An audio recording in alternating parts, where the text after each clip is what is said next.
정부가 전력과 가스 판매 분야를 민간에 개방하고 한국수력원자력 등의 에너지 공기업을 상장하기로 했습니다. 네, 석탄공사 등 역할이 줄어든 공기업은 사실상 폐업 절차에 들어갑니다. 네, 기획재정부 송원석 2차관과 함께 오늘 정부가 발표한 공공기관 기능조정 방안에 대해서 알아보겠습니다. 안녕하십니까? 안녕하세요. 예, 안녕하십니까?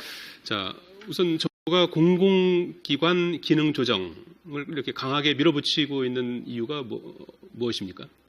예, 공공기관 기능 조정은 원래 공공기관 정상화 대책에 따라서 원래 예정되어 있던 계획대로 진행되는 건데 이번 정부의 핵심적인 그 공공부문 개혁 과제라고 할 수 있습니다. 네. 생산성 본부에서 그 연구한 자료가 하나 있는데요. 공공부문, 공공기관들이 일반 민간 기업에 비해 가지고 생산성이 한 70% 수준에 불과하다는 그런 연구가 하나 있었습니다. 그래서 공공기관을 핵심 기능 위주로 재편해 가지고 국민들에게 대해서 좀 더 나은 서비스를 제공하자 하는 것이 이번 공공기관 기능 조정의 목표라고 할 수 있습니다. 경쟁력을 좀 강화한다 이런 그렇습니다. 측면이 있군요. 여러 가지 내용이 있던데요. 가장 눈에 띄는 부분이 전기와 가스를 일단 민간에게도 판매할 수 있도록 하겠다라는 내용이더라고요. 어떤 식으로 이루어지는 건가요? 예, 아시다시피 현재 이제 전기와 가스 부분은 그 한전과 가스공사 독점적으로 공급을 하고 있습니다. 그런데 이거를 민간에서도 판매할 수 있도록 개방을 해주게 된다 그러면 국민들에게 다양한 서비스가 제공될 수 있을 것이다 이렇게 생각을 합니다. 단적인 예가 뭐냐면 지금 인터넷 같은 경우인데요. 인터넷에다가 전화 그리고 케이블 TV까지 결합해서 상품을 판매하는 게 많이 나와 있습니다. 그럼 국민들 입장에서는 그런 서비스를 좀 더 많은 서비스 중에서 자기가 선택을 할 수 있는 거죠. 그러다 보면은 많은 민간 회사가 이게 들어올 수 있는 거고 이래서 새로운 하나의 마켓, 새로운 산업이 창출될 수 있는 그런 효과가 있습니다. 한마디로 새로운 창조 경제가 이루어지는 거죠. 그렇게 하다 보면은 전체적으로 국민들은 선택권을 보장을 받을 수 있고 거기에 따라서 국민 행복이 늘어날 수 있다 하는 그런 취지로 말씀드릴 수가 있습니다. 조금 구체적인 예를 한 가지 좀 들어주시겠습니까? 예를 들어서 이제 민간 회사가 전기를 이제 판매하게 되는 거 아니겠습니까? 지금 이제 공기업이 이제 독점하던 것을 그러면 어떻게 그 민간 회사가 전력을 확보하게 되는 거죠? 지금 그거는 판매업에 대한 허가 문제입니다. 말씀드리자면 지금 발전 회사들이 5군데가 있고요. 그 다음에 나머지 민간 회사도 마찬가지입니다. 민간에서 만든 화력 발전소들이 많이 있습니다. 거기에다가 또 한수원도 있고 한국수력원자력. 그 다음에 민간에서도 신재생 에너지를 해서 전기를 생산해낼 수가 있습니다. 그럼 그런 것들이 전부 한국전력거래소를 통해 가지고 거래가 되는데 그걸 지금은 한전만이 구매를 해서 판매하도록 그렇게 되어 있습니다. 그런데 그 판매업 허가를 한전 이외에 다른 회사도 인가를 해주게 되면 그 다른 회사가 직접 전기를 구매해가지고 민간에다 공급을 할 수가 있는 거죠. 그래서 그렇게 하기 때문에 지금 전기의 판매라든지 이런 거는 뭐 별도의 다른 적이 없고 허가, 판매업에 대한 허가의 문제라고 볼 수 있습니다. 제2, 제3의 한전이 나올 수도 있는 거군요. 그렇습니다. 그렇지만 이게 아까 말씀드린 대로 이거는 공공기관이 아닌 민간회사, 현재 다른 업을 하고 있는 민간회사가 진출할 수 있는 길을 열어준다. 그런 뜻으로 이해하시면 될 것 같습니다. 그러니까 민간 기업들이 자율적으로 이제 경쟁을 해서 좀 더 소비자들이 편하고 가격이 저렴하게 이용할 수 있는 그런 상품들을 개발해낼 수 있다는 그런 말씀이신 거잖아요. 그렇습니다. 외국에도 그런 사례들이 있죠. 외국에도 사례가 있습니다. 인근 우리 일본 같은 경우만 보더라도요. 일본의 경우에 금년 4월 달에 전력 판매 시장이 완전 개방이 되었습니다. 그래서 소매 시장까지 지금 하고 있는데 예를 들어서 소프트뱅크라고 하는 회사가 있지 않습니까? 이 회사는 그 초고속 인터넷 같은 위주로 해가지고 통신사입니다. 그런데 이 통신사가 전기에다가 휴대전화 그리고 광통신 인터넷까지 결합한 새로운 상품을 좀 출시를 하고 있습니다. 그런 새로운 상품에 대해서 국민들이 서비스를 받을 때 요금 할인 혜택까지 주고 있거든요. 그래서 새로운 하나의 어떤 시장을 만들어낸 사례가 있습니다. 거기에다가 주피터 텔레콤이라고 하는 회사는 케이블 TV 업체입니다. 이 케이블 TV 업체가 전력하고 두 개를 연결을 해가지고 새로운 상품을 지금 출시를 하고 있습니다.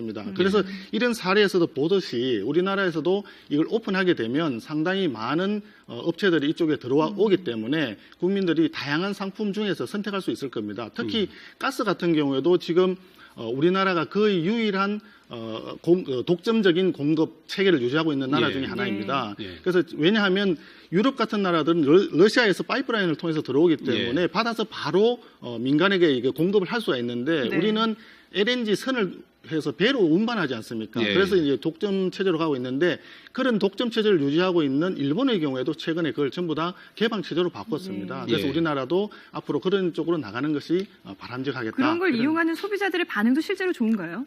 그렇습니다. 민간에서 그렇게 들어오니까 아까 말씀드린 일본 같은 경우에 소프트뱅크라든지 주피터텔레콤 이런 네. 회사들이 새로운 상품을 출시를 했고 네. 그것이 많은 국민들이 선택을 하고 있기 때문에 마찬가지 상황에서 우리나라에서도 현재 지금 우리나라에서는 아시다시피 세 개를 지금 하고 있지 않습니까? 전화, 인터넷, 케이블 TV 예. 이렇게 하고 있는데 여기에 전기라든지 가스라든지 심지어는 모바일까지 같이 연결해가지고 새로운 상품을 만드는 그런 회사들이 아마 조만간 나타날 수 있을 거라고 기대를 하고 있습니다. 조만간이라고 하시면 언제쯤 민간이 파는 이제 가스나 전력을 일반 소비자들이 구매할 수 있게 될까요? 예, 요건 특성에 따라서 약간 다릅니다. 예를 들어서 가스 같은 경우에는 한번 공급 계약을 맺으면 대개 한 10년 정도를 갑니다. 네. 그렇기 때문에 향후 10년 정도까지의 공급되는 물량에 대해서는 과거 10년 동안 이미 계약이 되어가지고 가스공사에서 도입이 되는 물량이 들어오게 돼 있죠. 예. 그러니까 이 물량들은 국민들과 우리 산업체에 필요한 물량이 이제 공급이 되는 거고요. 예. 향후에 이 계획이 확정되고 나면 그 다음에 이제 그 민간이 들어와서 공급하는 물량은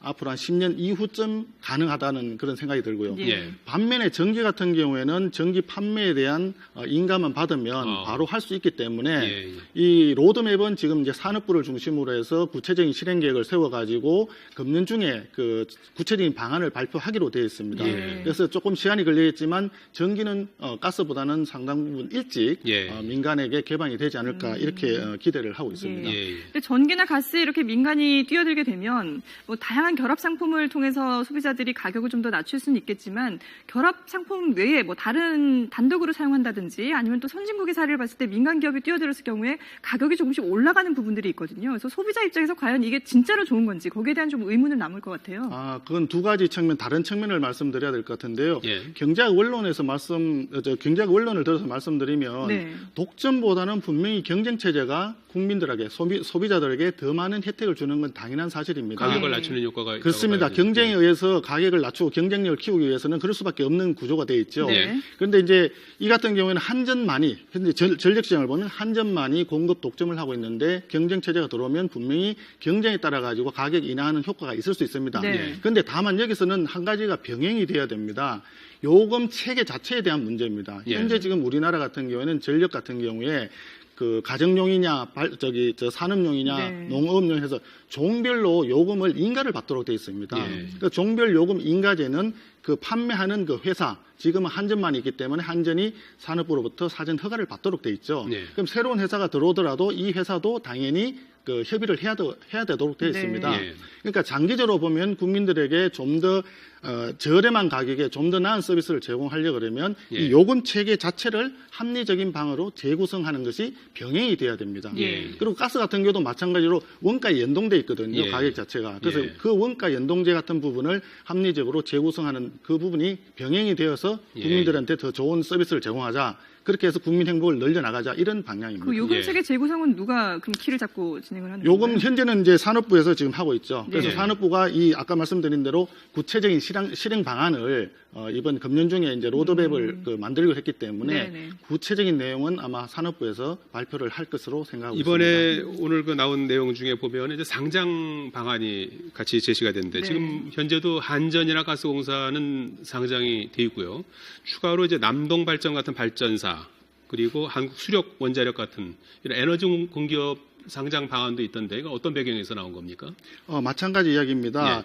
이미 그 상장되어 있는 회사들이 있지 않습니까? 예. 그 상장되어 있는 회사들이 상장을 함으로써 그 경영의 투명성이라든지 효율성이 예. 더 제고되는 효과가 있었다. 예. 그렇기 때문에 현재 발전 5사라든지 한전 KDN이라든지 한수원, 가스기술공사 이런 부분들 8개 회사에 대해서는 추가적으로 상장을 해나가는 것이 좋겠다 예. 하는 그런 그 생각을 하는 것이고요. 네네. 구체적인 실행 계획이나 이제 주관사 선정, 기업 실사 등을 거쳐가지고 아마 내년 상반기 정도면 순차적으로 상장이 이루어지지 않을까. 예. 그럼 그렇게 상장을 하게 되면 앞서 말씀드린 대로 경영의 어떤 투명성 예. 그리고 외부에서의 감시 감시감독 체계가 좀 더 강화되는 예. 그렇게 함으로써 결과적으로 재무구조 개선이라든지 아니면 에너지 분야의 어떤 산업체계의 근본적인 재개편이라든지 이런 부분들이 예. 나타날 수 있지 않을까 이렇게 생각을 하고 있습니다. 그런데 이런 상장이라든지 공기업의 상장이라든지 또 공공 분야의 민간 기업이 들어갈 수 있는 부분들 이런 부분들이 결국은 민영화 수순을 밟고 있는 게 아니냐라는 지적도 있거든요. 그렇습니다. 민영화라고 이제 오해를 하실 수도 있습니다. 네. 그렇지만 이거는 한마디로 앞서 말씀하신 대로 8개 회사가 이미 상장이 되어 있지 않습니까? 네. 한전이나 가스공사 다 상장되어 있습니다. 상장되어 있다 하지만 그 회사가 민영화된 건 아닙니다. 예. 여전히 정부가 어떤 지배력을 가지고 또는 그렇죠. 공공성 부분을 충분히 고려해서 일을 하고 있습니다. 네. 그렇기 때문에 새로이 추가로 상장하는 8개사가 들어오더라도 마찬가지로 공공성 측면에서는 아무런 문제가 없도록 하고요. 특히 앞서 말씀드린 가스 같은 경우에는 우리 국가와 국민과 산업이 필요한 소요를 충분히 물량을 공급하는 것이 굉장히 중요한 부분입니다. 예. 그래서 그런 공공성에 해당되는 부분은 정부와 그다음에 그 회사들 간에 충분한 협의를 거쳐서 할 수 있기 때문에 민영하고는 관계없다 하는 이야기고 예. 또 실질적으로 물리적으로 말씀드리면 현재 정부나 공공기관이 보유하고 있는 지분을 전부 다 상장을 해서 민간에다 보유를 다 나눈 것이 아니라 네. 예. 일정 부분만 올린다는 것이고요. 예. 최소한 51% 이상은 정부와 정부가? 예. 공공부문이 계속 그 지분을 보유한다 네. 하는 전제하에서 시행이 되고 있습니다. 예. 공적 기능을 이제 유지하는 선에서 이게 이제 그렇게 이제 되는 건데요. 눈에 띄는 것이 이제 사실상 없어지는 공기업이 있지 않습니까? 석탄공사가 대표적이지 않습니까? 예, 석탄공사인데 지금 없어진다고 말씀을 하시면 조금 이제 그 예. 석탄공사에 근무하고 계신 분들이나 그 인근 지역에 같이 계신 분들한테 좀 저한테 없어지는 건 아니고요. 단계적으로 감산과 인력 감축을 해나가겠다는 뜻입니다. 구조조정을 한다는 얘기죠. 그렇습니다. 예. 구조조정을 좀 하겠다는 예. 얘기입니다. 사실상 지금 현재도 우리나라 석탄 산업 자체는 예. 사실 경쟁력이 없다는 건 이미 다 알려져 있는 사실입니다. 네. 그래서 어느 정도 가격 보조 조치를 그런 지원 조치를 통해서 지금 유지되고 있는데 예. 또 그나마도 공공 부분이 지금 석탄공사하고 있지만 많은 민간 회사도 또 남아 있습니다. 예. 그런데 이게는 공공이 꼭 해야 될 분야는 아니기 때문에 점진적으로 공공 부분인 석탄공사에서는 생산량과 인력을 좀 줄여 나가도록 해서 민간이 필요한 부분만은 민간이 하는 걸로 나가자. 그리고 그 가격 조치 자체를 일정 부분 현실화해서 시장에서 마켓에서의 어떤 수요 공급이 맞출 수 있도록 가보자 예. 하는 그런 취지에서 지금 진행되고 있습니다. 예. 다만 이 조치가 시행이 되면 이제 석탄공사에 대한 새로운 신규 인력 충원이라든지 이런 부분들은 조금 이제 그 중단된다든지 하는 그런 충격은 일시적으로 있을 수 있습니다. 예. 예. 예, 전기와 가스 판매를 민간에 개방하는 내용의 공공기관 기능 조정 방안이 오늘 나왔는데요. 관련해서 기획재정부 송원석 2차관과 함께 알아봤습니다. 고맙습니다. 잘 들었습니다. 감사합니다.